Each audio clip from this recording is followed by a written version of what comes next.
All right, let's stay in technology because new reports say that Mark Zuckerberg and company over at Meta may be delaying their big AI rollout. So let's find out exactly what's going on there. Today's Tech Check with Deirdre, which hopefully does not involve, destroying humanity.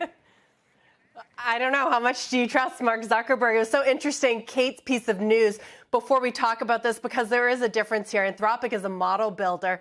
Meta has focused on open source, which is a very different kind of strategy in AI. And Meta basically is spending like it's 2023 when scale was everything. But I would argue the race has changed. Some of the most compelling models right now, they're not from Anthropic. They're smaller, cheaper, and faster to run on the other end of the spectrum. So even the name of Meta's delayed model, Behemoth, it feels out of step. You've got OpenAI's GPT-4o optimized for cost and real-time interaction. You've got Google's lighter-weight Gemini 2.0 Flash. And then all the Chinese open source models from Alibaba and DeepSeek, they follow that trend too, underscoring practicality over power. Now, Meta hasn't disclosed whether Behemoth will be open source or not, and that is really critical because open source has been central to Meta's AI strategy and its reputation in the developer community, setting it apart from the likes of OpenAI and Anthropic. So if Behemoth stays closed, that raises questions about whether the model is actually competitive enough to release or valuable enough to protect.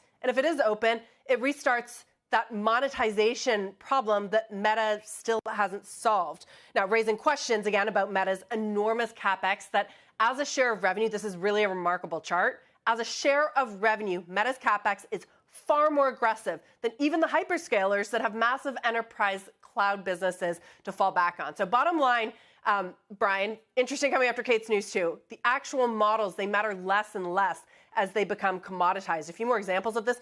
Google may have the best performing model on the market, but it's not getting any credit for that. Instead, it's under increasing pressure to reinvent search. Apple, which doesn't even have a model, it's also on the back foot to give users AI-powered applications. So megacaps, they need to prove that they can deliver real-world, useful applications, and that pushes all the more urgent as you see OpenAI and Anthropic come out with products and raise all this money. Very quickly, I know everybody's quick to put the knife into Google, Alphabet. They're like, oh, they're in trouble. Everyone's using chat. No one's Googling anymore. But what Google, I think, has as a massive built-in advantage, in Meta too, right, is that they're the apps that people already use.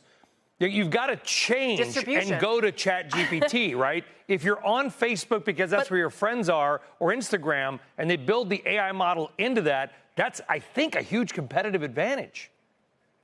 Distribution. That we've said that for the last few years, but what's happened? OpenAI has 600 million MAUs, monthly active users, according to Google, versus 350 million for Gemini. So you would think that distribution would be a massive advantage, but users are going to the most adaptable, the easiest product. Even with Google, you could argue that it definitely has the best technology. It has the best performing model by benchmarks. But it's so interesting. They may be gaining ground in the developer community and even among enterprises, but the consumer really matters here. And that's where the upstarts are pulling ahead.